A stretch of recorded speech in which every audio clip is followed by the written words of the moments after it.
श्रीमद् भागवतम तीसरा स्कंद तीसरा अध्याय चौथा श्लोक।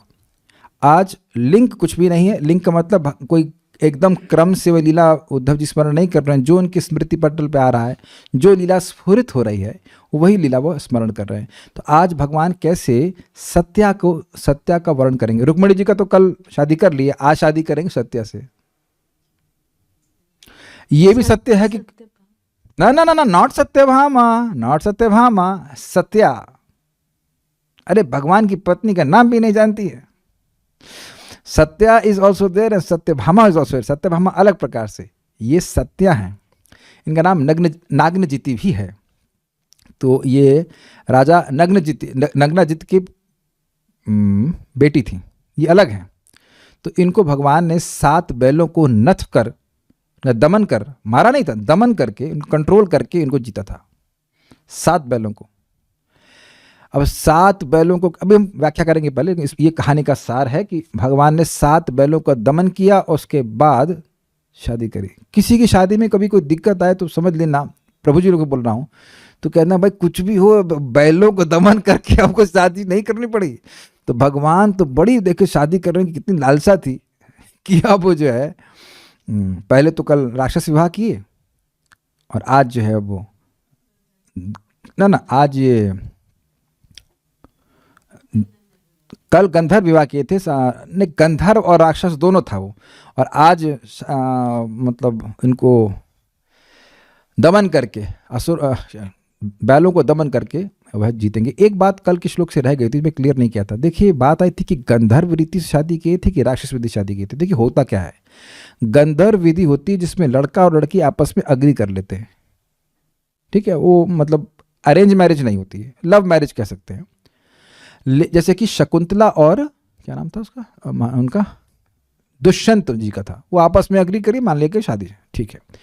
दूसरा है राक्षस विधि, जिसमें कि जबरन लड़की शादी ना भी करना चाहे तो भी लड़का उसको उठा लेता है।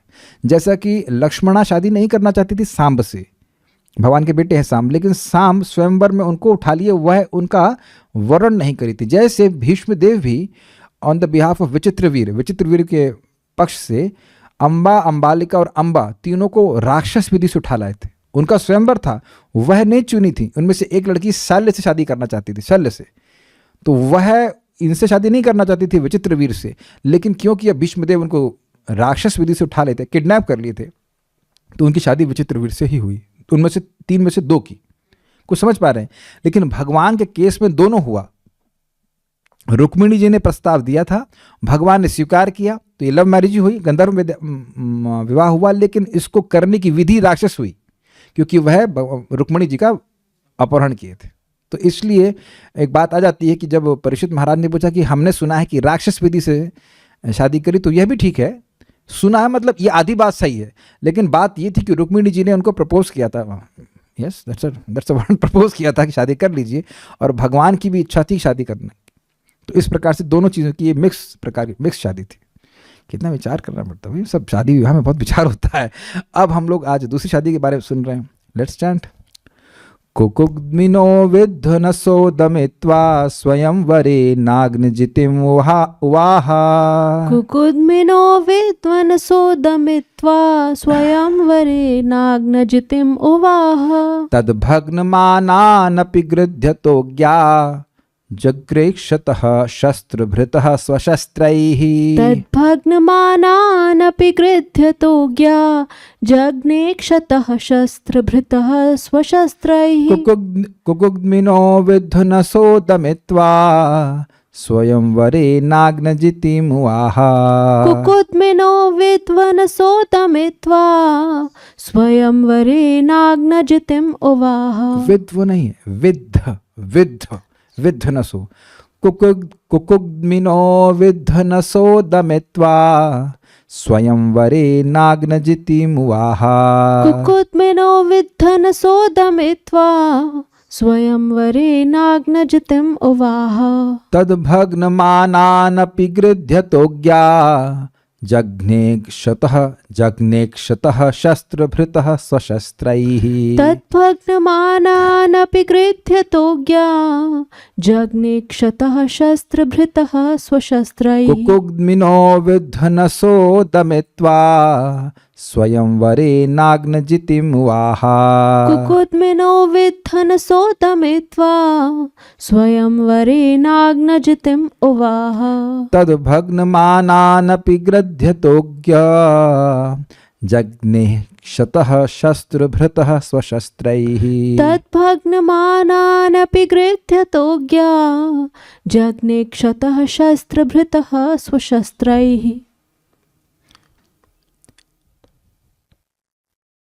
बिना नथ वाले 7 बैलों का दमन करके भगवान ने स्वयंवर की खुली स्पर्धा में राजकुमारी नग्नजिति का हाथ प्राप्त किया।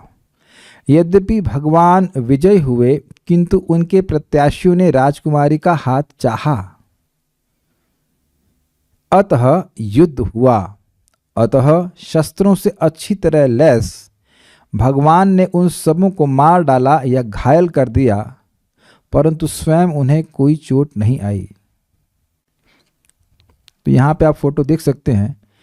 भगवान यहाँ पर 1 2 3 4 5 6 7 रूपों में अपने को विस्तारित करके एक ही साथ 7 बैलों का दमन कर दिए। जिन बैलों को एक बैल को भी कोई भी राजकुमार दमन करने में समर्थ नहीं हो पाया। तो ये भगवान का विशेष शक्ति है कि जिस कार्य को कोई व्यक्ति अन्य लोग कर भी नहीं पाते उसको भगवान बड़ी सहजता से कर देते हैं। और यहाँ भी ऐसा भी नहीं कि बहुत मेहनत लगी हो। हमारी तो 6 ही इंद्रियां हैं। समझ में आया कि नहीं आया? समझ गया ना मैं क्या कहना चाहता हूँ?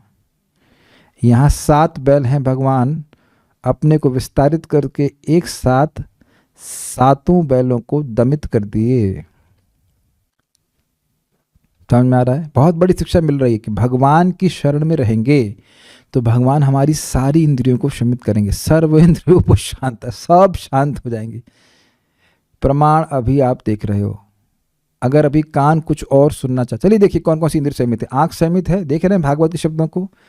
नाक तो कहीं सूंघने, चाय की पत्ती सूंघने जाने के लिए ठीक है। वाणी से तो शांत है, नहीं तो कथा कैसे सुनेंगे। या मैं बोल रहा हूँ वाणी से भगवान के बारे में, कान से भगवान के बारे में सुन ही रहे। तो एक कान को ही दमित करके भगवान सारी इंद्रियों को दमित किए हुए, एकदम शांत कर दिया। ध्यान देना होगा एक और बात कि उनके नथी नहीं थी। नाक क्या बोल गया? नाक में नाथ नहीं थी। नाक में नाथ नहीं थी, इसलिए भगवान ने कहा कि तुम अनाथ हो। मैं शब्दों को थोड़ा घुमा के इस्तेमाल कर रहा हूं। नाथ मतलब नाथ समझते हैं, जो नकेल होती है उसको नाथ कहते हैं। तो भगवान ने कहा कि ये 7 बैल तो अनाथ हैं, अविद्ध नस, ये नाथ नहीं, तो इनको तो नाथ मिलना ही चाहिए ना। आप मेरी भाषा समझ रहे होंगे, अब तो आप लोग काव्य समझने लगे, थोड़ा सा मेरी भाषा का प्रयोग समझें। तो भगवान ने उनको नाथ दिया। दोनों अर्थ में ग्रहण कर लीजिए। स्वयं उनके नाथ हो गए, दमित कर दिया। भाई जो व्यक्ति किसी का दमन कर दे उसका वो नाथ हो जाएगा। सब सबमिसिव बना दिया, एकदम शांत कर दिया, नाथ दिया भगवान ने। दूसरा अर्थ, सिंपल अर्थ है कि नकेल डाल दी। तो आवाज़ अगर दिक्कत हो तो बताना। आवाज़ आज थोड़ा नेट डाउन है, आवाज़ तो आने ही रही होगी।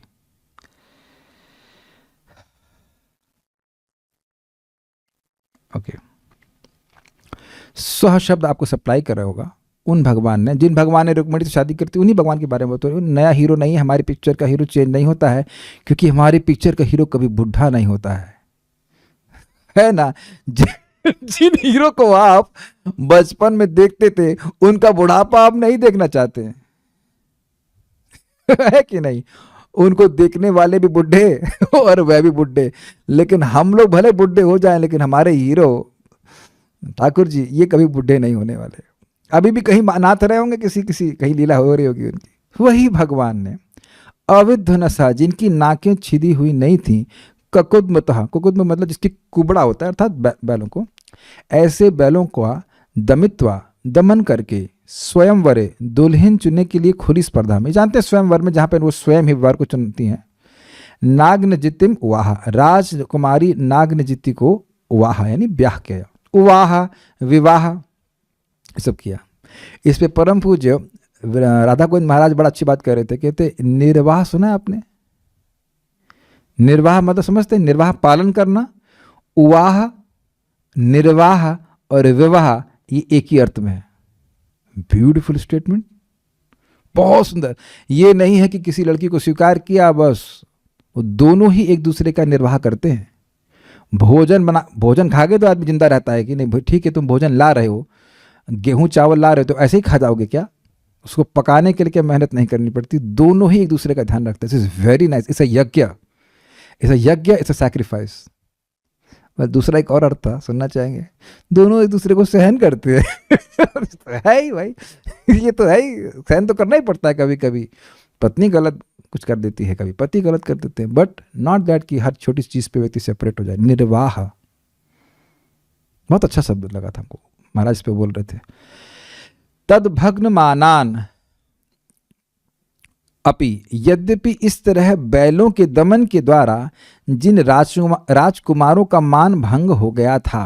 अब ये बड़ा इंटरेस्टिंग है। तद भग्न मानान, हुआ ये कि ये राजकुमार बुलाए गए थे, कि ये नियम था कि भाई जो राजकुमार अकेले ही बिना हथियारों के इन बैलों को दमन कर देगा, तो अब यह वह उससे शादी होगी नागनजित की। लेकिन सत्या कह लीजिए, सत्या की, लेकिन यह तो हरा नहीं पाए और भगवान श्री कृष्ण के हरा दिए। तो इन लोगों का ये जो मान था कि ये बहुत बड़े राजकुमार हैं, बहुत बड़े शक्तिशाली राजकुमार हैं, पौरुष उनमें बहुत है, खत्म।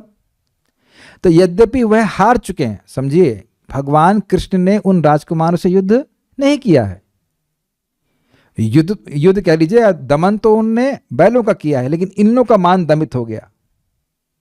और भगवान श्री कृष्ण अति सुकुमार लगते हैं, वो कोई सिक्स पैक वाले या बहुत बड़ी बॉडी बिल्डर नहीं लग रहे हैं, वो सुकुमार ही लगते हैं, वो 16 साल के ही लगते हैं। और वो 16 साल का बच्चा कह लीजिए, मतलब लड़का जैसा किशोर, वह इन 7 सांडों को या बैलों को दमित कर दे, तो जो पहलवान टाइप के जो बड़े बड़े शक्तिशाली अन्य राजा थे, उनका मान तो भंग हो जाएगा। तो अपि का मतलब है यद्यपि उनका मान भंग हो गया था, फिर भी गृध्यतः, कन्या की कामना करने वाले। देखिए गृध्य शब्द से आपको क्या सूचित हो रहा है? गिद्ध। गिद्ध समझते हैं? गिद्ध दृष्टि कहते हैं। अपना जो भोजन मिल रहा है उसको नहीं देखेगा, सामने वाले पर, सामने के भोजन, सामने वाले की थाली पर गिद्ध दृष्टि डालना, अर्थात लोभ की दृष्टि डालना। एक शब्द बहुत महत्वपूर्ण है।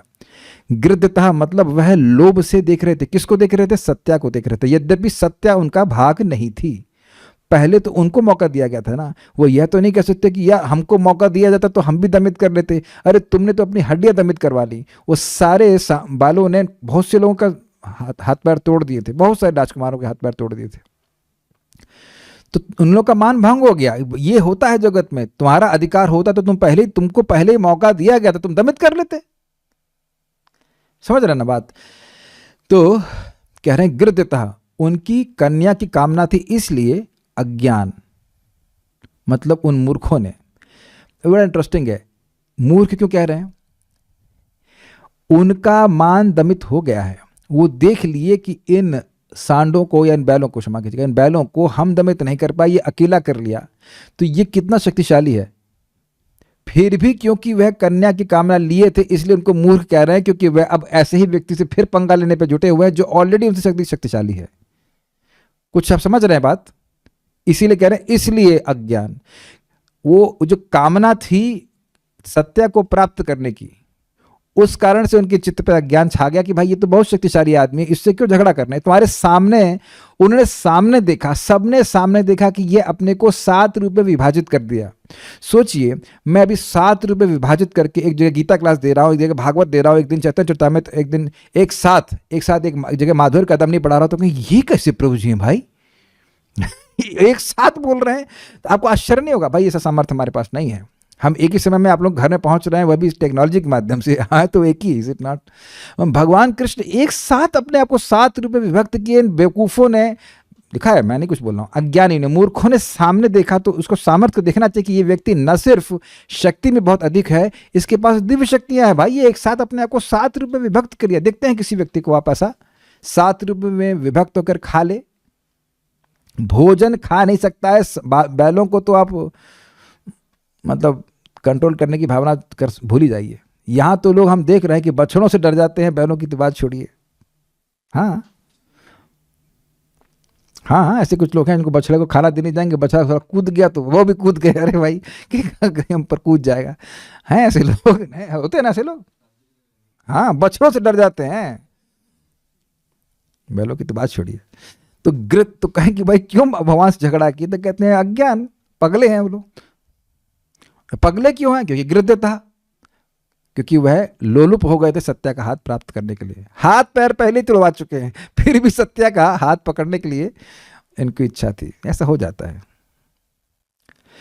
शस्त्र भृतः एवं सभी हथियारों को धारण किए हुए राजकुमारों के द्वारा अक्षतः सन, स्वयं घायल हुए बिना, स्वशस्त्रय अपने हथियारों के द्वारा, अपने हथियारों से जगने उनको मार डाला एवं घायल कर दिया। मतलब भगवान ने सबको नहीं मारा, कुछ को मारा, झगड़े मर गए और कुछ लोग घायल हो गए। बड़ा सुंदर बात है। अब ये मत कहना कि आपने आज तक कोई एक्शन मूवी नहीं देखी है। प्लीज़ डोंट टेल मी, दूध का धुला कोई नहीं है यहाँ पर, ठीक है। लेकिन एक्शन मूवी में क्या झूठ दिखाते हैं? ये झूठ दिखाते हैं कि जब हीरो गोली मारेगा तो विलेन की पार्टी को जरूर लगेगी, अग्रीड। और जब विलन की पार्टी सारा बम तोप चला देंगे फिर भी हीरो को नहीं लगेगा। यही देखने जाते हैं, पेमेंट कर रहे हैं ना आप लोग, और वह झूठ होता है। वह झूठ होता है। स्वाभाविक सी बात है ना कि उधर से गोली चल रही तो एक गोली तो लगनी चाहिए ना भाई, ईमानदारी की। मानते नहीं मानते हैं? हाँ वो, हाँ ये भी है, हवा में उड़ जाएगा, ये कर देगा, वो कर देगा, वो सब ट्रिक होती है। और उसके हम जब उसको, उस झूठ को देखने सुनने के लिए हम पेमेंट करते हैं। और यहाँ फ्री में भागवत हो रही है और ये भगवान का यश है और ये सत्य है, तो क्यों ना सुने। ये वाकई हुआ, ये आश्चर्य की बात सोचिए। इतने सारे राजकुमार, इतने सारे बाण चलाने वाले, सब ओर से बाण आ रहा है और भगवान अकेले हैं। पता नहीं, देखना पड़ेगा, कुछ तो नहीं, अकेले नहीं थे, कुछ सेना भी लेके आए, लेकिन एक भी बाण नहीं लगा और वो सबको घायल कर दिए। Krishna is a real hero. तो ये सत्य बात है। इससे पहले हम आगे जाएं, देखिए, समझने का प्रयास कीजिए। इस जगत में जो भी कोई व्यक्ति पिक्चर देख रहा है वो किसी भौतिक आदमी की भौतिक कार्य है जो कि महामाया के द्वारा प्रेरित होकर किए जाते हैं। सबको समझ में आ रहा है? अविद्या से ग्रसित जीव कोई कार्य कर रहा है, उसके बारे में लोग सुन रहे हैं और पढ़ रहे हैं, या पढ़ रहे हैं या सुन रहे हैं या देख रहे हैं, और उससे उनके हृदय में और अविद्या भर रही है। वही चीज, वही भगवान कहते हैं, तुम ये मरने वाले मुर्दों की फिल्म क्यों देख रहे हो? ये मुर्दों की पिक्चर मत देखो, ये सब मुर्दे ही तो हैं। मरेले मुर्दों की पिक्चर मत देखो। असली जीवित आदमी भगवान श्री कृष्ण की, आदमी नहीं सुन लीजिए, असली जीवित व्यक्ति भगवान श्री कृष्ण है, उनकी पिक्चर देखो। है ना ये पिक्चर? ये बढ़िया सीन बनेगा ना पिक्चर के लिए। आज तक बनाए नहीं लोग, लेकिन ये अच्छा बनेगा सीन। अच्छा सिनेमाटोग्राफी चाहिए उसके लिए, लेकिन भगवान सिनेमाटोग्राफी नहीं कर रहे हैं। आत्म माया, अपनी शक्ति से भगवान अपने आप को वास्तविक रूप से विस्तारित करके एक साथ उन बैलों का दमन कर रहे हैं। You are not hearing something which is made of अविद्या। ये भगवान की लीला जो आप सुन रहे हैं, ये अविद्या जनित नहीं है, ये माया का खेल नहीं है, ये भगवान की स्वयं की शक्ति के द्वारा किया जाने वाला कार्य है।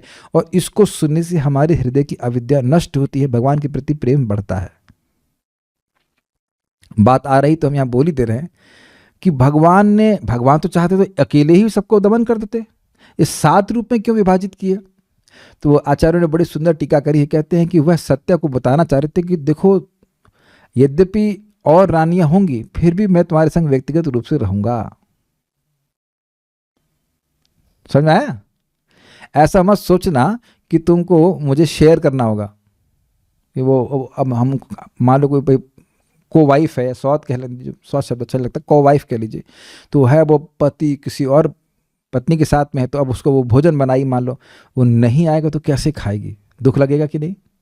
लेकिन भगवान तो रुक्मिणी का भी खा रहे हैं और बोलते हैं रुक्मिणी यार तो बहुत अच्छा बना है, ऐसा तो कहीं नहीं खाया, सत्य तो कभी ऐसा नहीं बनाती है। मतलब पता नहीं ऐसे बोलते हो कि नहीं बोलते, ऐसे बोलते हैं बहुत अच्छा बना, यही तो माता जी सुनना चाहती हैं, बड़े बहुत अच्छा बना, अच्छा और लीजिए। तो सत्या के खाएंगे, वाह वाह वाह, ऐसा तो मैं कभी नहीं खाया। भगवान बड़े तेज है हर वक्त, और एक्चुअली भगवान ऐसा फील भी करते हैं कि सबका प्रेम है। तो वो अपने आप को इसीलिए विस्तारित कर दिए कि उसको मतलब चिंता नहीं हो कि शादी होगी इनसे, तो अब मुझे शेयर करना पड़ेगा कृष्ण को। सब कृष्ण सबके साथ में है। हाँ, ओके, विल गो फॉरवर्ड। श्लोक देख लीजिए एक बार। कुकुग्मिनो अद अविद्ध नसो दमित्वा, जो बैल नाथे नहीं गए थे उनको नाथ कर दमन करके, या दो अर्थ है, नाथ के दमन करके या दमन करके नाथ दिए। समझे? नाथ दिए और दमन कर दिए। नाथ से बड़ा बड़ा सांड बैल जो है वो भी दम कंट्रोल में आता है, और दूसरा है कि दमित कर दिए, शांत कर दिए, फिर नाथ दिए। दोनों अर्थ ले सकते हैं। कहाँ नाथे? तो कह रहे हैं स्वयंवरे। भाई स्वाभाविक सी बात है, यहाँ द्वारका में तो अवकाश है नहीं सब कार्य करने का। ये कार्य तो हम वही कर सकते थे तो वृंदावन में करते, तो वृंदावन में तो क्या सब करने की जरूरत नहीं, वो तो सारे प्रेमी हैं, सारे जितने सांड हैं बैल हैं सब प्रेम करते हैं भगवान से, तो वहाँ तो कोई नाथने की जरूरत ही नहीं है। लेकिन यहाँ पे स्वाभाविक सी बात है, द्वारका में तो करने नहीं देता कोई, सब सेवा कर देते। तो ये बात कहीं और हुई है, इसलिए कह रहे स्वयंवरे नाग निजितिम वहा। स्वयंवर में, जहाँ स्वयंवर सभा हुई थी वहाँ पे, और ये हुई थी अयोध्या में। Very nice. कौशल्य प्रदेश के हैं, इंटरेस्टिंग इन्फॉर्मेशन है ना। कौशल नरेश मीन्स नग्नचित, अर्थात अयोध्या के राजा थे। तो अयोध्या में भगवान की शादी हुई। काफ़ी नई इन्फॉर्मेशन है सबके लिए। तो भगवान कृष्ण की शादी, भगवान राम का मायका अयोध्या है, हमारे भगवान कृष्ण का ससुराल अयोध्या है, तो दिक्कत क्या है? Is it not? भगवान को अयोध्या प्रिय है। आपको पता था ये बात राजकुमार प्रभु? काफ़ी इंटरेस्टिंग है ना। आचार्यगण समझाते हैं कि ये अयोध्या है, कौशल नरेश। तो स्वयंवर अयोध्या में, एक स्वयंवर मतलब नागनजीते के स्वयंवर में वाह, उनने विवाह किया। तदभग्न मानानपि, इस कारण से जिनका मान भंग हो गया था उन राजकुमारों का, गृध्यतः, क्योंकि वह उस कन्या सत्या की इच्छा करते थे, इसलिए,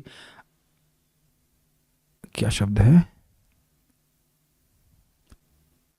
अज्ञा शब्द था क्या, अज्ञान। तो अज्ञान जघने, वह अज्ञान में थे कि ये तो भगवान है भाई। वो इस बात को बिल्कुल भूल गए कि इतने समर्थ व्यक्ति हैं कि अपने को 7 रूप में विभाजित कर लिए हैं और फिर वे दमित कर दिए हैं एक एक सांड को, बैल को। तो ये तो बहुत शक्तिशाली व्यक्ति हैं, वो नहीं समझ पाए। इसलिए ऐसे लोगों को जगनी है, मतलब या तो कुछ लोगों को मार दिया भगवान ने, या फिर कुछ लोगों को घायल कर दिया। अक्षतः, स्वयं अक्षत रहते हुए, एक भी बाण भगवान को नहीं लगा। ये एक अद्भुत बात है कि भगवान के शरीर में कहीं काट नहीं है। आप लोग बाद में चेक कर लेना कि क्या हमारे शरीर में ऐसा है, 2, 4, 5 घाव तो होंगे ही शरीर में, कहीं ना कहीं कोई कट लगा ही होगा, है ना। लेकिन भगवान ने, और हमने तो कोई युद्ध किए भी नहीं आज तक, तलवार चलाई कभी नहीं चलाई, चलाना भी मत। लेकिन भगवान ने कितने युद्ध किए हैं आज तक, कोई संख्या नहीं, लेकिन भगवान के शरीर पे एक भी कट नहीं है। अगर कुछ है तो एक छाप है ब्राह्मण की, वो दिखाने के लिए भगवान को कि भगवान को अपने भक्त कितने प्रिय हैं। बाकी किसी युद्ध में किसी की क्षमता नहीं रही कि एक कट लगा सके। अमेजिंग है ना कृष्ण, इसीलिए इनको अजित कहते हैं। कोई नहीं जीत सका, एक बाण तक नहीं मार सका। तो आप कहेंगे भीष्म पितामह तो मारे थे ना बाण, लेकिन आप जानते हैं कि भगवान का शरीर दिव्य है, इसलिए वो कटता छटता नहीं है, अक्षतः। लेकिन यहां तो कोई बाण लगा ही नहीं, तो बाण होगा नहीं ना हम लोग के पास, इसलिए नहीं होगा। हाथ पैर से युद्ध कर रहे, कहते हैं नहीं, शस्त्र भृता, वह शस्त्र धारण किए हुए थे, वो सारे लोग शस्त्र धारण किए हुए थे, शस्त्र चला रहे थे। लेकिन भगवान ने स्वशस्त्र जघने, अपने शस्त्रों के द्वारा उनको मार दिया, गिरा दिया। उनके शस्त्रों के द्वारा वह अक्षत रहे, कटे छिटे नहीं। ये देख के सत्या तो और अद्भुत चकित हो गई होंगी, नहीं? आप लोग सोचते होंगे कि भाई ये झगड़े वगड़े तो शादी होती से मूड नहीं खराब हो जाता है। नहीं, ये क्षत्रियों की शादी है, क्षत्रियों की शादी में झगड़ा ना हो तो कुछ लगेगा, कुछ शांति में बोरिंग शादी थी। सो दिस शादी में कुछ सॉस नहीं था, तो ये होना जरूरी है। श्रीमद् भागवत में देखिए, इसमें प्रभुपाद ने तात्पर्य नहीं दिया है, लेकिन भक्त लोग इस लीला को और अधिक समझ सकें तो हमने भागवत से दशम स्कंद के 58 बोलेंगे ना, 58 इस 58वें अध्याय के 32 से 55 श्लोक है, उसमें यहाँ पे उसके अनुवाद क्या पे रखा है उसको हम बताते हैं। हे राजन परीक्षित, सुखदेव गोस्वामी बोल रहे हैं, कौशल्य के अर्थात अयोध्या के अत्यंत धार्मिक राजा नग्नजित की एक सुंदर कन्या थी जिसका नाम सत्या अथवा नग्नजिति था। जो राजा ब्याहने के लिए आते थे उन्हें तब तक विवाह नहीं करने दिया जाता था जब तक वे तेज सींगों वाले 7 बैलों को वश में न कर लें। बहुत इंपॉर्टेंट है कि ऐसा ना सोचे कि उनके सींगों में कोई धार नहीं थी। प्रॉब्लम को समझ लेना होगा तब देखना चाहिए ना। कभी कभी कुछ बैलों के सींग होता ही नहीं है तो उनको तो फिर भी दमन कर लेंगे, लेकिन ऐसे बैल जिनके सींग हो तो फाड़ ही देंगे ना, वो खतरनाक था। ऐसे लोगों को रखा था। वे बैल अत्यंत दुष्ट तथा वश में ना आने वाले थे और वे वीरों की गंध भी सहन नहीं कर सकते थे। समझ में आ रहा है? अच्छा, दमन करने आए हो, उड़ा देगा ऐसे। जब वैष्णवों के स्वामी भगवान ने उस राजकुमारी के बारे में सुना जो बैलों के विजेता द्वारा जीती जानी थी तो वे विशाल सेना के साथ कौशल्य की राजधानी गए। कौशल का राजा कृष्ण को देखकर हर्षित हुआ। उसने अपने सिंहासन से उठकर तथा प्रतिष्ठित पद एवं पर्याप्त उपहार देकर भगवान कृष्ण की पूजा की। भगवान कृष्ण ने भी राजा का आदर पूर्वक अभिवादन किया। तुरंत ही जब राजा की पुत्री ने देखा कि वह सर्वाधिक उपयुक्त दूल्हा आया है तो उसने रमापति श्री कृष्ण को पाने की कामना की। तो ये तो स्पष्ट है कि भगवान कोई जबरदस्ती छीन के उनको नहीं लेके आए, भगवान सबसे अधिक कमनीय है। उसने प्रार्थना की वे मेरे पति बने। अब देखिए, यदि मैंने व्रत किए हैं तो पवित्र अग्नि मेरी आशाओं को पूरा करे। अब कुछ याद आ रहा है आपको रुक्मिणी जी के विवाह से? सेम चीज। तो अब आप देख रहे हैं कि भगवान की प्राप्ति करने के लिए भक्त जब भी इच्छा करते हैं तो वह देखते हैं कि कुछ भगवान के लिए किए हैं कि नहीं किए हैं। बिना भगवान के लिए कुछ किए केवल लालसा करने से भगवान की प्राप्ति, लालसा इंपॉर्टेंट है लेकिन लालसा के साथ साथ व्यक्ति को भगवान का भजन भी करना होता है कि नहीं? बिना भजन किए भगवान थोड़ा ना प्राप्त हो जाएंगे। इंटरेस्टिंग है। देवी लक्ष्मी, ब्रह्मा, शिव तथा विभिन्न लोकों के शासक उनके चरण कमलों की धूलि को अपने सिरों पर चढ़ाते हैं और जो अपने द्वारा निर्मित धर्म संहिता की रक्षा के लिए विभिन्न कालों में लीला अवतार धारण करते हैं, भला वे भगवान मुझ पर कैसे प्रसन्न हो सकेंगे? अब एक प्रश्न आएगा कि सत्या को गीता कौन पढ़ाया? ये गीता का श्लोक कौन पढ़ाया कि सर्वधर्मान यदा यदा ही धर्मस्य ग्लानिर्भवित भावरता, उसी का तो अनुवाद कर रही हैं। अभ्युत्थानम धर्मस्य तदात्मानां सृजाम्यहम्, हम है ना? देख पाए आप लोग, भक्त लोग? दिखा कि नहीं दिखा आपको गीता का श्लोक? अपने द्वारा निर्मित धर्म संहिता की रक्षा के लिए विभिन्न कालों में लीला अवतार धारण करते हैं। ये सत्या जी को कैसे मालूम चल गया? तो स्वाभाविक सी बात है कि साधु महात्मा सब आया करते थे तो वह कृष्ण के बारे में बोलते ही थे। भगवान कृष्ण के बारे में बोल रहे हैं, अयोध्या के राजा हैं, तो स्वाभाविक सी बात है कि वहाँ पे कथा होती ही है, कृष्ण कथा होती ही होगी, तो उनसे सुनी। ठीक है। और दूसरी बात यहाँ भी देख रहे हैं कि भगवान कृष्ण यहाँ पे आए हैं तो यहाँ नहीं दिख रहा है कि लक्ष्मी जी सेवा कर रही हैं, ब्रह्मा जी सेवा कर रहे हैं, शिव जी सेवा कर रहे हैं, उनको साथ लेके नहीं आए हैं, लेकिन कृष्ण के यश को पहले ही सुन लिए हैं। ये अंडरस्टूड है, बहुत इंपॉर्टेंट है। इतना आप भगवान के बारे में सुन रहे हो तो जब आप भगवान को देखेंगे तो वह गुण भी याद आएंगे। एक बहुत अच्छी बात एक भक्त बोल रहे थे, वो नियमित रूप से क्लास में आते हैं, कह रहे थे कि मंदिर जा गए तो उनको भगवान के गुण याद आने लगे। समझ रहे ना कैसे भागवतम आपके विग्रह के दर्शन में आप एनहांसमेंट का कार्य करता है। स्मरण रहना चाहिए कि जो व्यक्ति भगवान के सामने जा रहा है तो श्रीमद् भागवतम सुना रहेगा तो यही वो भगवान हैं जिनको जल अर्पित कोई किया था तो उसको स्वर्ग की प्राप्ति करा दी, इत्यादि इत्यादि। ये जो गुण आपने भागवत में सुने हैं ये आपके विग्रह की सेवा में, विग्रह के दर्शन में, उनकी सेवा पूजा में भी आपकी भक्ति को बढ़ा कर रखेंगे। Do you agree with this? ऐसा नहीं कि ये जो गुण आपने सुन लिए हैं वह भूल जाओगे आप। Krishna will remind you of his qualities when you see him. लेकिन ये पहले से गुण सुने रहने चाहिए। पहले व्यक्ति भगवान के गुणों को सुनता है, पहले भगवान हमारे कान में आते हैं, फिर हमारी आंखों के सामने भी आएंगे और तब हम उनको पहचान पाएंगे। जैसे मुचकुंद महाराज भगवान के बारे में सुन चुके थे, बहुत सुने थे, बहुत भक्ति किए थे, जब आंखें खोले भगवान को देखे तो वो समझ पाए भाई ये भगवान ही है। ओके। दूसरी बात यहाँ कह रहे हैं कि मुझ पर कैसे प्रसन्न हो। बहुत ज्यादा सुंदर बात है। देखो भाई, हम भगवान को प्राप्त नहीं कर सकें। अरे क्या आप हमको डिस्करेज कर रहे हैं? नहीं नहीं, आप भगवान को प्राप्त करने का या देखने का, पकड़ने का प्रयास करेंगे, असफल हो जाएंगे। अग्रीड। लेकिन आप ऐसे कार्य करें कि भगवान आपसे प्रसन्न हो जाए तो भगवान को पकड़ लेंगे। भगवान अगर आपको पकड़ ले तो आप छूट पाएंगे? नहीं छोड़ पाएंगे, नहीं छुड़ा पाएंगे। तो भक्त लोग ऐसे कार्य करना चाहते हैं, करने का प्रयास करते हैं जिससे भगवान उनको देखना चाहे, अर्थात भगवान को प्रसन्न करने के कार्य करते हैं। अगर भगवान हमको देखना चाहेंगे तो निश्चित रूप से भगवान हमको दिख ही जाएंगे। Do you agree? हम केवल अपने प्रयासों से भगवान को नहीं देख सकते। हम ध्यान दीजिएगा मैं क्या शब्द का प्रयोग कर रहा हूं। मैंने ये नहीं कहा कि प्रयास नहीं करना चाहिए, लेकिन हम केवल अपने प्रयासों से भगवान को नहीं देख सकते हैं। देखने का प्रयास करें, लेकिन अगर हम भगवान को प्रसन्न करने का प्रयास करें तब भगवान का वास्तविक दर्शन हमको प्राप्त हो सकता है। देख लीजिए यहाँ पे लिखा हुआ है, भगवान सामने है और तुरंत क्या सोच रही हैं? कैसे भगवान मुझसे प्रसन्न हो। यह है प्रेम। ये नहीं कि भगवान मुझे कैसे प्रसन्न करें, तुरंत सोच रही ना एक प्रॉपर पत्नी के रूप में, कैसे मेरे स्वामी की मैं सेवा करूं, कैसे उन्हें प्रसन्न करूं। है ना सत्य का भाव? क्यों नहीं भगवान स्वीकार करेंगे? क्या कोई प्रभु जी यहाँ पे ऐसी किसी, प्रभु जी से प्रश्न कर रहा हूँ, कैसे ऐसी लड़की से शादी करना चाहोगे जो आपको हमेशा अप्रसन्न करना चाहे? भाई ये कह लीजिए कि आप ऐसा शादी करते में सोच रहे होंगे कि ये मुझे प्रसन्न करना चाहती है, वो अलग लॉटरी अलग खुल गई, वो अलग बात है कि वो आपको हमेशा अप्रसन्न करना चाहे, वो दैट्स अ डिफरेंट थिंग। लेकिन इसी आशा में शादी करते हैं ना। माता जी लोग प्लीज बुरा मत मानिएगा, लेकिन हम गलत तो नहीं कह रहे ना। हम ये भी नहीं कह रहे हैं कि आप अपने पति को अप्रसन्न कर रही हैं, लेकिन हम बोल रहे हैं कि ऐसा भी तो देखा जाता है ना भाई। अरे कभी कभी प्रभु जी लोग को भी एड्रेस करना होता है।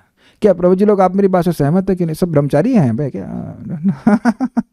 आप मेरी बात समझ रहे हैं कि जैसे natural thing for a boy to expect कि वो पत्नी उसको सुख देगी, उसकी सेवा करेगी। अग्रीड। भगवान ऐसा एक्सपेक्ट कर रहे तो क्या गलत कर रहे? तो सत्य जी का ये स्वाभाविक गुण है, सहज गुण है। कृष्ण मुझसे कैसे प्रसन्न हो, how can I please Krishna.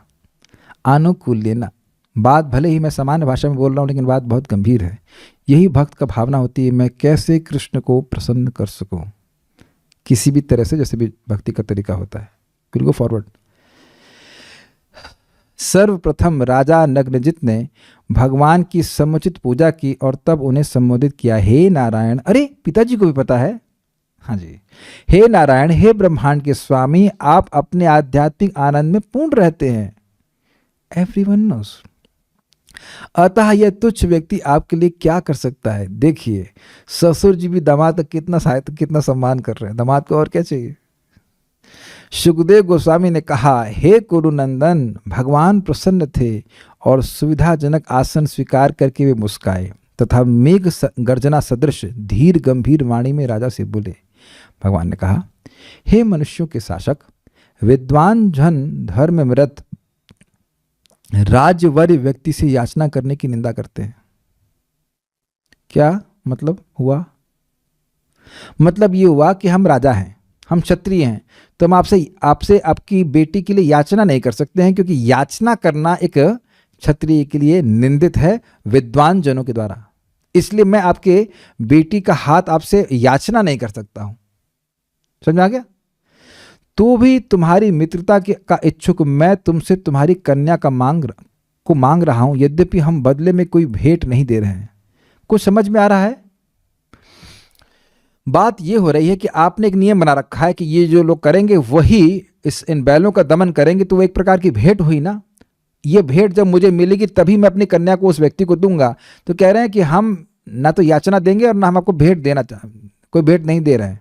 ठीक है राजा, फिर भी हम याचना कर रहे हैं। याचना करना नहीं चाहिए, लेकिन फिर भी मैं आपसे आपकी बेटी का हाथ मांग रहा हूं और इसके बदले में आपको भेंट नहीं देना चाहते। अर्थात भगवान इंगित कर रहे थे कि हम नहीं देना चाहते हैं, हम ये आपके जो नियम है वो नहीं पालन करना चाहते हैं। और भगवान चाहते तो राक्षस विधि से अपहरण कर लेते, क्या जरूरत थी उन बैलों का दमन करने की, कोई जरूरत नहीं थी। समझ रहे बात? तो भगवान ने इंगित किया कि हमारे लिए कोई जरूरी नहीं है कि हम इन बैलों को दमित करके ही आपकी बेटी से शादी करेंगे, हम ऐसे भी अपहरण करके राक्षस विधि से भी ले सकते, कोई दिक्कत नहीं है। राजा ने कहा, हे प्रभु, भला मेरी पुत्री के लिए आपसे बढ़कर और कौन वर हो सकता है? आप सभी दिव्य गुणों के धाम हैं, आपके शरीर पर साक्षात लक्ष्मी निवास करती हैं और वे किसी भी कारण से आपको कभी नहीं छोड़ती। इसीलिए जो कृष्ण को नहीं छोड़ता वो लक्ष्मी जी के आशीर्वाद को भी प्राप्त होता है, उसके जीवन में सुख संपदा रहती है और केवल धन ही नहीं रहता, संतुष्टि रूपी धन भी रहता है। किंतु हे सात्वत प्रमुख, अपनी पुत्री के लिए उपयुक्त पति सुनिश्चित करने के लिए हमने उसके संभावित वरों के पराक्रम की परीक्षा करने के लिए पहले से एक शर्त निश्चित की हुई है। देखिए, ऐसा नहीं है भगवान श्री कृष्ण की आपको कोई भेंट देनी है, ऐसा कुछ नहीं है, लेकिन आपका पराक्रम लोगों के सामने सूचित हो जाए कि भाई हाँ, सत्या का शादी जो है उनके पिताजी गलत नहीं की, बढ़िया लड़का चुना है। सुना, क्षत्रियों में तो होता है ना, टिंगड़ी पहलवान से शादी कर देंगे तो ये क्या क्षत्रिय के लड़के को कहाँ शादी कर दी आप हैं। जैसे कि आपको याद हो कि द्रौपदी के स्वयंवर में अर्जुन आदि पांचों पांडव ये ब्राह्मण रूप में आए थे और अर्जुन जीत गए थे, तो बाकी क्षत्रिय इसी प्रकार से गुस्सा हुए थे, अरे क्षत्रियाणी शादी ब्राह्मण से होगी। तो वहां पे वो युद्ध किए, अर्जुन सबको हरा दिए, पर क्लियर हुआ कि ये लोग तो पांडव हैं। समझ में आ गया? तात्पर्य देखिए, श्रील विश्वनाथ चक्रवर्ती के अनुसार राजा द्वारा परीक्षा रखने का वास्तविक उद्देश्य श्री कृष्ण को दामाद रूप में प्राप्त करना था, क्योंकि एकमात्र वे ही बैलों को वश में कर सकते थे। अब समझ में आया आपको? बेसिकली ये भगवान तो बात जान रहे हैं, उन्होंने जानबूझकर ऐसी शर्त रखी थी कि कोई राजा उसको पूरा कर ही नहीं सके। ये जो 7 बैल थे, इनको नाथना किसी व्यक्ति के लिए समर्थ ही नहीं था भगवान कृष्ण के अलावा, तो जानबूझकर ऐसा रखे थे कि कृष्ण के अलावा कोई शादी कर ही नहीं पाए। हाँ, वो सामान्य जीव के बस की बात थी ही नहीं, तो वो पहले से ही चाहते थे कि कृष्ण से ही शादी हो। इसीलिए तो भगवान कृष्ण को आते देखकर तुरंत ही उनका गुणगान करना शुरू कर दिए। समझा रहा है ये बात? ऐसी परीक्षा लिए बिना अपनी पुत्री के पाणी ग्रहण के निमित्त आए अनेक योग प्रतीत होने वाले राजकुमारों तथा राजाओं को मना कर पाना नग्न जित के लिए कठिन होता। समझ में आया? अब ध्यान से सुनिए इसका मतलब क्या हुआ। भाई देखो, सत्या बहुत सुंदर, अब उसके रूप से, उसके गुणों से आकर्षित होकर कोई राजा आएगा, अब वो नहीं, उनको ना करेंगे तो क्या होगा बताइए? आप बताइए, माइक भी बताइए, थोड़ा पॉलिटिक्स के बारे में बताइए। अगर चलिए, अब आप हैं राजा, हाँ मैं हूँ राजा नग्नजित, मेरी बेटी है, आप आइए, अब बोलिए कि हमें मतलब प्रपोज करिए कि सत्या से शादी करनी है। हम सत्या से शादी करना चाहते हैं, ठीक है। तो मैं कहूँगा नहीं करूँगा, मैंने कृष्ण के लिए सोच लिया है, तब आप क्या करेंगे? नहीं, ये तो गलत है, आपने जो शर्त रखी है। नहीं, शर्त नहीं रखी है, शर्त नहीं रखी होती, आप बस हाथ मांगने आते और मैं कहता नहीं, मैं नहीं दूंगा, तब क्या करते? कैसे नहीं करेंगे, चलो भैया युद्ध चलो। तो आप समझ में आ गया? आप समझ में आया आपको? ये ट्रिक थी, क्षत्रिय लोग बड़े ट्रिक वाले होते हैं। अच्छा, अब एक और ट्रिक थी कि उस राजा को जब पूरा सेना लेके आएगा तो हराना मुश्किल है, लेकिन उस राजा के लिए इन 7 बैलों को अकेले हराना मुश्किल है, तो ये फिल्टर लगा दिया। Got it? ये फिल्टर है, वो फिल्टर में केवल कृष्ण ही आते इसीलिए ऐसा किया। आप लोग को लीला तो पता होगी शायद ये बात, लेकिन कितनी गुही बातें हैं जो शायद आपको यहाँ पे समझ में आ रही हैं। ठीक है, विल गो फॉरवर्ड। हे वीर, इन 7 खूंखार बैलों को वश में करना असंभव है, कोई नहीं कर पा रहा। इन्होंने अर्थात इन बैलों ने अनेक राजकुमारों के अंगों को खंडित करके उन्हें परास्त किया है। हे यदुवंश, यदि आप इन्हें वश में कर लें तो निश्चित रूप से हे श्रीपति, आप ही मेरी पुत्री के उपयुक्त वर होंगे, और यही वो चाहते थे। इन शर्तों को सुनकर भगवान ने अपने वस्त्र कसे, मतलब वो फेटा समझते हैं, I mean, this is my muffler, but something like this. I mean, if it is visible, let me see if it is visible or not. Yes, something like this. ऐसे लिए और ऐसा बांध दिए, दिख रहा है आपको? ऐसे करके, मतलब इस तरह से युद्ध किया जाएगा। भाई खुला कपड़ा भगवान थोड़ा सा पहने भी हो तो कहीं किसी सींग में लग गया तो दिक्कत हो जाएगी ना। बैलों को बांध रहे हैं, आप लोगों ने ग्वालों को नहीं देखा, ग्वाले भी बहुत टाइट कपड़ा पहन करके फिर बैलों को से कुश्ती करते हैं, गिराते हैं। भैया हम तो देखे हैं यहाँ पे, एक बैल को इंजेक्शन लगाने के लिए 7 आदमी लगते थे एक बैल को। आप लोग गौशाला में आए हो तुम देखेंगे, उसको पकड़ेंगे, उसे रस्सी बांधेंगे, गिराएंगे, ये प्लान ढिमकाना, और भगवान अकेले ही 7 बैलों को नाथ दिए। ठीक है, इन शर्तों को सुनकर भगवान ने अपने वस्त्र कसे, अपने आप को 7 रूपों में विस्तारित किया और बड़ी आसानी से बैलों को वश में कर लिया। तात्पर्य, श्री श्रीधर स्वामी के अनुसार भगवान कृष्ण ने अपने को 7 रूपों में न केवल 7 बैलों को खेल खेल में हराने के लिए विस्तारित किया, अपितु राजकुमारी सत्या को यह दिखलाने के लिए भी कि उसे उनकी अन्य रानियों से होड़ नहीं लेनी होगी, क्योंकि वे सबों से एक साथ के लिए कर सकते हैं, सबके साथ एक साथ रह सकते हैं। भगवान शौरी ने, कृष्ण ने उन बैलों को बांध लिया जिनका घमंड तथा बल अब टूट चुका था, और उन्हें रस्सियों से इस तरह खींचा जिस तरह कोई बालक खेल में लकड़ी के बने बैलों के खिलौनों को खींचता है। अब आप लोग देखिए, स्वाभाविक सी बात है कि बैलों को नाथना कठिन है, लेकिन लकड़ी के बैलों को तो चाहे अब 10 रख दीजिए चाहे 20 रख दीजिए। तो ये बता रहे हैं कि कोई कहे कि अरे भगवान कृष्ण ऐसा कैसे कर दिए, तो इसलिए उपमा दे रहे कि जैसे कोई लकड़ी के बैल हो, उनको खींचने में क्या कठिनाई होती है, उनको दमन करना क्या, दमित ही है, वो क्या कर लेंगे। तो भगवान का बल इतना अधिक था, अधिक क्या तो असीमित बल है, तो उनके आगे ये बैलों का बल क्या है, कुछ भी नहीं है, वो जीरो के समान है, जीरो ही है। अगर एक तरफ असीमित रख दें तो उधर इस तरफ आप कोई भी सीमित संख्या रखें, चाहे वो कितनी भी बड़ी हो, उसकी वैल्यू जीरो ही है। तो यही बात यहाँ पे कह रहे हैं।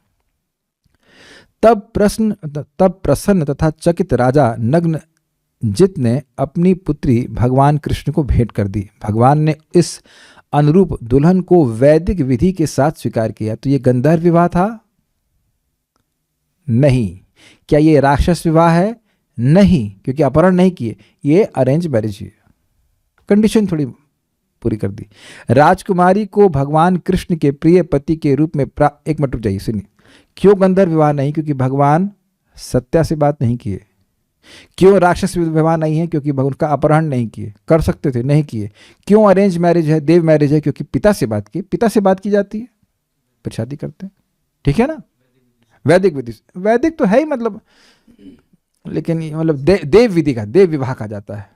राजकुमारी को भगवान कृष्ण के प्रिय पति के रूप में प्राप्त होने पर राजा की पत्नियों को सर्वाधिक आनंद प्राप्त हुआ और अतीव उत्सव का भाव जाग उठा। गीत तथा वाद्य संगीत और ब्राह्मणों द्वारा आशीर्वाद देने की ध्वनियों के साथ साथ शंख, तुरही तथा ढोल बजने लगे।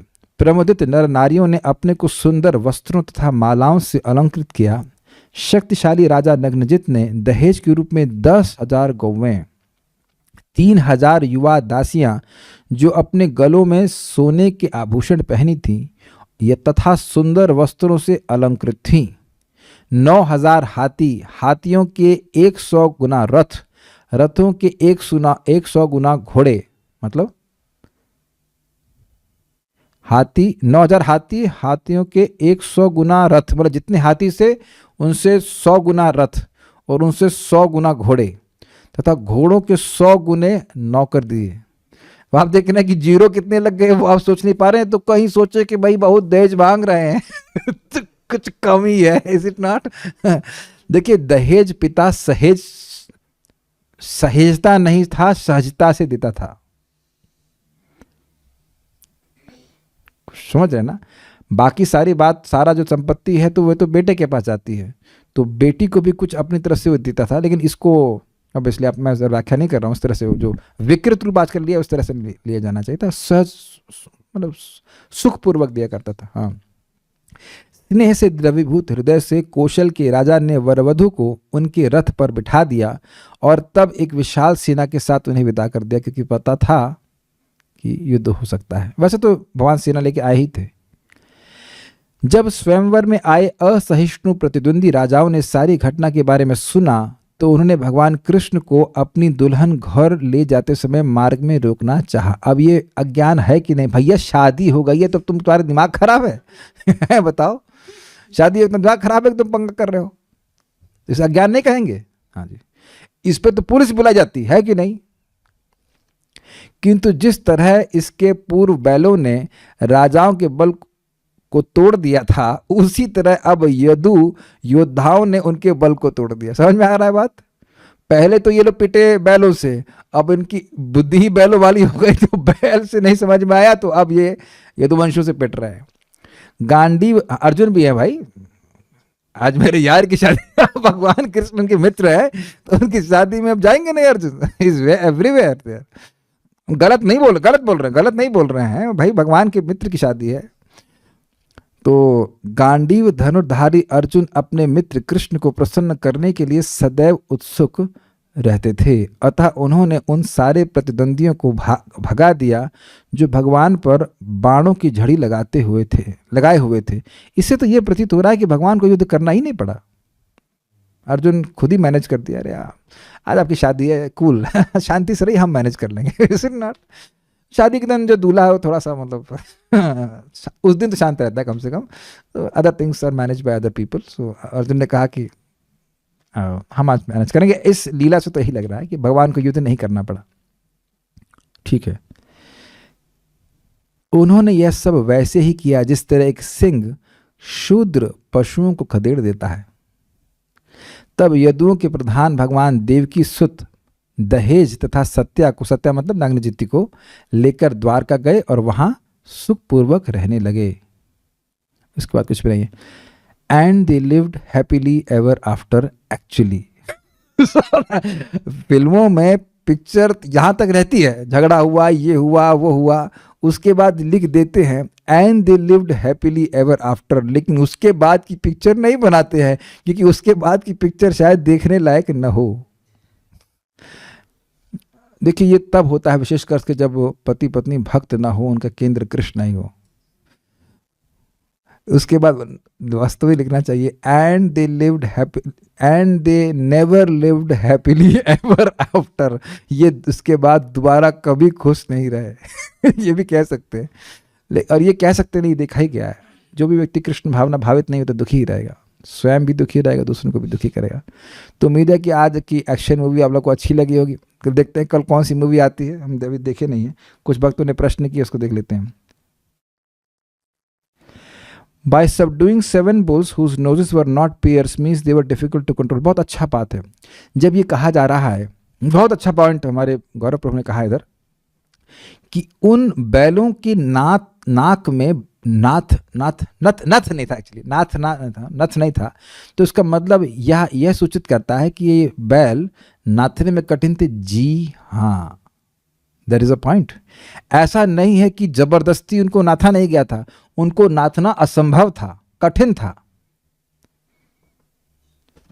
तो ये पॉइंट बहुत अच्छा पॉइंट है। यस, अन्य लोग उनको नाथ ही नहीं पा रहे थे, ऐसे बैलों को चुना गया था। क्या सत्या जी भी लक्ष्मी जी हैं? आपका क्या रियलाइजेशन है? अरे भाई, भगवान की जितनी भी रानियां वो स्वयं लक्ष्मी जी ही हैं, वो चिन्मय स्वरूप वाली हैं। In reference to your point that how did Satya know बीजी श्लोक assuming that Satya Rukmini etc are incarnation of Radharani Lakshmi, क्या इन्हें लीला के समय याद रहता है कि वे लक्ष्मी हैं? If so, then they would naturally know the whole Bhagavad Gita and all Shastras know।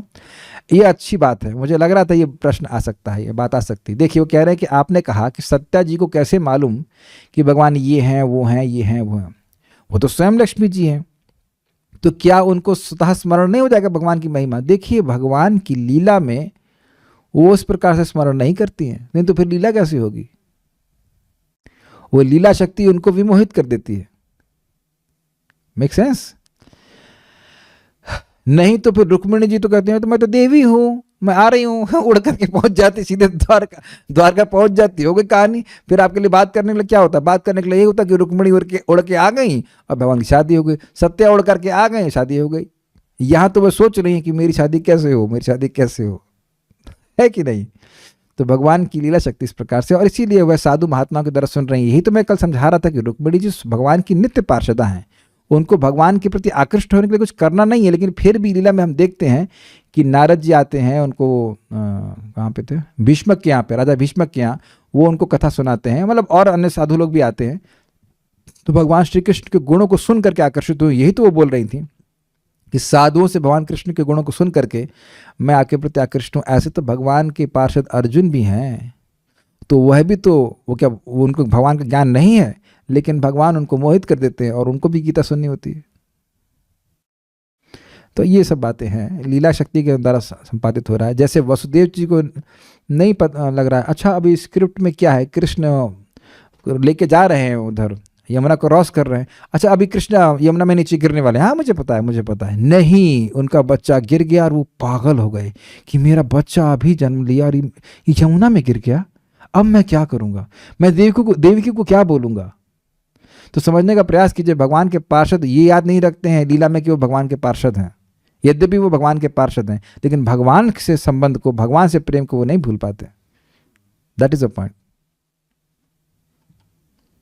Okay, so we'll stop here.